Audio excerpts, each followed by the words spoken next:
할렐루야. 오늘도 귀한 하루를 허락하신 하나님께 감사를 올려드립니다. 오늘 우리 함께 나눌 말씀은 사무엘하 18장 33절의 말씀입니다. 왕의 마음이 심히 아파 문 위층으로 올라가서 우니라. 그가 올라갈 때에 말하기를 내 아들 압살롬아, 내 아들 압살롬아, 차라리 내가 너를 대신하여 죽었더라면 압살롬 내 아들아 하였더라. 아멘. 오늘 나눌 말씀의 제목은요, 인생의 기준이라는 제목으로 함께 은혜를 나누려고 합니다. 어두운 밤을 이렇게 차량을 타고 달리다 보면요, 늘 차량 앞에 라이트에 벌레들이 이렇게 많이 죽어 있는 것을 확인하게 됩니다. 왜 이렇게 밤에 달릴 때에 벌레들이 이 헤드라이트에 많이 죽어 있는 것인가? 이 나방이나 벌레들은요, 달빛을 보고 어두운 밤에 길을 찾고 그 달빛을 향해서 그 방향으로 날아가는데, 갑자기 어두운데 차량이 이 밝은 라이트를 비추게 되면 그것이 마치 달빛인 줄 알고 차량으로 날아든다는 거예요. 우리 인생에서도 마찬가지입니다. 우리가 무엇을 바라보고 가는가? 우리의 기준이 어떤 것인가에 따라서 삶의 방향이 정말 달라지죠. 세상 사람들은요, 어떤 이는 명예가 기준이기도 하고요, 물질이 또 재정적인 어떤 풍요가 삶의 기준이 되기도 하고, 또 많이 배우고 익히는 것이 또 자신의 삶의 기준이 되어지는 사람들이 있어요. 그렇다면 성도는 어떠한 것을 기준으로 삼고 살아야 하는 것인가? 우리의 삶에서요, 바른 기준만 있다면 우리가 올바른 방향을 향해서 살아갈 텐데요. 과연 그러면 무엇이 우리의 기준이 되어야 하는지 우리가 오늘 말씀을 통해서 함께 은혜 나누도록 하겠습니다. 다윗은요, 지금 자신의 범죄로 인해서 하나님 앞에 혹독한 대가를 치르고 있어요. 4명의 자녀를 잃었고요, 아들 압살롬으로부터 왕의 자리에서 쫓겨났습니다. 하나님은 분명히 다윗에게 징계를 하시지만 동시에 다윗에게 여전히 축복의 길을 걷게 하세요. 사무엘하 7장 14절 이후의 말씀을 보면 내가 죄를 지면 내가 징계하겠지만 결코 너를 버리지는 않겠다고 약속하셨습니다. 내 집과 내 나라가 여전히 보존되게 하겠다라고 하나님께서 말씀하셨어요. 여기서 하나님의 속성이 나타납니다. 분명히 하나님은요, 심판하는 하나님, 공의의 하나님이시지만 하나님의 사랑은요, 끝없는 사랑. 하나님의 긍휼은요, 끝없는 긍휼. 사랑의 하나님, 긍휼의 하나님이라는 것을 우리가 하나님의 모습을 말씀을 통해서 볼 수 있습니다.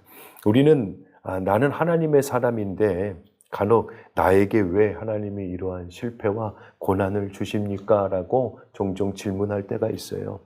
사실 고난의 종류는 2가지로 볼 수 있습니다. 심판의 종류 역시요, 2가지로 볼 수가 있어요. 사실 고난의 종류는 2가지로 우리가 볼 수 있습니다. 심판으로부터 오는 고난이 있고요, 하나님의 사랑으로부터 오는 고난도 있다는 거예요. 오늘 처음 다윗이 도망할 때 이때라는 장수가요, 자신의 군사 사병 600명을 이끌고 다윗에게 오지만 시간이 지나면서 다윗을 따르는 군사와 신하가 점점 다윗 진영으로 더 많아졌어요. 전쟁을 치룰 때가 되니까요, 이제 압살롬의 군대와 다윗의 군대가 어느 정도 숫자가 비슷해졌습니다. 그래서 이제는요, 압살롬의 군대와 전면전을 시작하려고 해요. 그런데 이때 다윗이 자신의 장수들에게 절대 나의 아들 압살롬만큼은 죽이지 말아달라고 부탁합니다. 어떠한 희생을 치르더라도 내 아들 압살롬은 살려달라고 하는 거예요.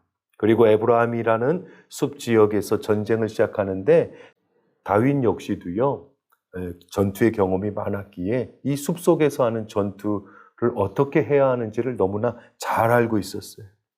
전쟁의 시간이 지날수록 압살롬의 군대가 전투를 시작해 보니까 다윗을 향해서 이길 수 없다라는 두려움이 찾아오기 시작해요. 여러분, 운동선수들이요, 옷깃만 잡아봐도 사실 느낌이 와요. 내가 상대할 수 있는 상대인지 아닌지가 이 손끝의 느낌으로 오는 거예요. 두려움 때문에 도망치다 보니까 이 압살롬의 군대가요, 넘어지고 또 밟히고 결국에는요, 그 진영이 모두 무너져 버리는 거예요. 자신들끼리 두려움 가운데 도망치다가 죽는 거예요. 이 8절 말씀을 보면 칼에 죽는 자보다 많았다고 성경은 기록합니다. 이것이 무엇을 의미합니까? 하나님께서 이 전쟁에 지금 개입하셨다는 증거예요. 구약 성경을 보면요, 수많은 전쟁 가운데 하나님이 개입하실 때의 상황을 보면 항상 성경은 이렇게 기록합니다. 칼에 죽은 자보다 많았더라. 여호수아 10장에서도요, 전쟁은 칼에 있지 아니하고 하나님의 손에 있다고 성경은 기록하고 있어요. 아무리 좋은 무기가 있고 아무리 훌륭한 군사가 많아도요, 하나님 손에 붙들려야 승리하는 것입니다. 할렐루야. 우리 인생도 전쟁이 아니겠어요? 머리가 좋아서 승리하는 것이 아니고요, 비즈니스를 잘한다고 인맥이 좋다고 승리하는 것이 아니에요. 우리가 아무리 유능하고 우리가 아무리 많은 것을 가졌어도요, 하나님 손에 붙들리지 아니하면 절대 우리 인생의 전쟁에서도 승리할 수가 없는 거예요. 우리가 이것을 늘 기억하는 양주오산나교회 성도 되길 축원합니다. 이때 압살롬이 놀라서 도망하기 시작해요. 노새를 타고 도망합니다. 9절의 말씀을 보면요, 압살롬이 노새를 타고 도망하다가 자신의 머리카락이 상수리 나무에 걸려버렸어요. 압살롬은요, 당시에 멋쟁이였어요. 그 외모가 너무나 출중하고 또 그 외모 덕분에요, 반란을 일으킬 때 많은 사람들이 그의 편에 섰다고 성경은 기록하고 있습니다. 그런데 전쟁하는 사람이 자신의 외모를 자랑하려고 투구를 쓰지 않은 거예요. 투구를 쓰지 않고 노새를 타고 달리다가 상수리 나무에 걸려버린 거예요. 무엇을 얘기해요? 결국 자신의 자랑 때문에 붙들리고 말았다는 거예요. 자신의 자랑이요, 자신의 발목을 붙들었어요. 나무에 머리가 묶여 매달린 것이 그의 최후의 모습이에요. 아버지의 은혜를 버리고 자신의 자랑을 위해서, 자신의 욕망을 위해서 죄를 선택한 결과입니다. 그리고는 이스라엘 군사들에게 이 압살롬이 발각됩니다. 이 압살롬이 나무에 걸려있는 사실을 알게 된 요압 장군이요, 창으로 그를 죽이고 말아요. 그리고 돌무덤에 묻어버립니다. 우리가 사는 인생도 마찬가지입니다.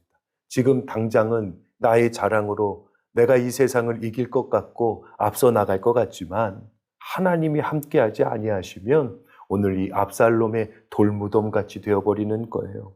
잠시 잠깐 성공한 것 같습니다. 잠시 잠깐 화려한 것 같아요. 하지만 잘못된 선택으로 우리는 하나님 없는 인생으로 살아가다간 이렇게 처참한 결론을 우리 인생에서 맞을 수 있다는 것을 기억하길 원합니다. 하늘에서 속하지도 못하고 땅에서도 속하지 못한 그 어정쩡한 압살롬의 모습처럼 우리 인생이 그렇게 될 수 있다는 거예요.